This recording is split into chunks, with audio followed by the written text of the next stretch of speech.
وزیر خارجہ شاہ محمود قریشی نے پریس کانفرنس کرتے ہوئے بتایا کہ امریکہ میں کئی اہم رہنماؤں اور تھنک ٹینکس سے ملاقاتیں ہوئیں۔ دورے میں پاکستان کی جانب سے بہتر انداز سے موقف دیا گیا۔ انہوں نے بتایا کہ امریکہ کے کامیاب دورے پر پوری ٹیم نے بھرپور تعاون کیا۔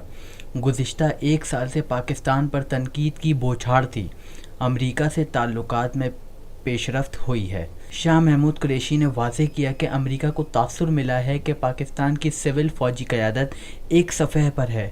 اب امریکی حکام کے منفی نہیں مثبت بیانات آ رہے ہیں۔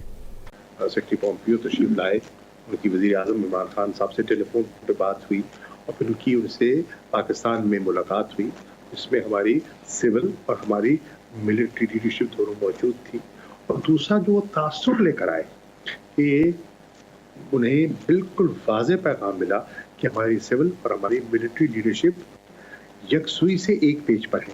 اس دورے میں انگیجمنٹ کا لیول پیپر نہ بڑھا، نہ صرف لیول بڑھا، نیگیٹو میسیجنگ نہیں، اس کو آپ دیکھیں کہ پازیٹیو جو اسٹیٹمنٹ ان کا آیا۔ آج کی اسٹریٹجی تو سمپل ہے بھیا، ہم امن چاہتے ہیں، ہم بہتری چاہتے ہیں، ہم سمجھتے ہیں کہ افغانستان میں اگر امن ہوگا، استحکام ہوگا، اس سے ہم مستفید ہوں گے۔ پاکستان میں پہلی مرتبہ حالات حاضرہ کے مختصر مگر جامع پروگرامز، خبروں، تبصروں کے علاوہ دیگر سماجی، تجارتی، ثقافتی، تفریحی، معلوماتی، مذہبی، تعلیمی، صحت اور بچوں کے پروگرامز صرف TNN TV پر۔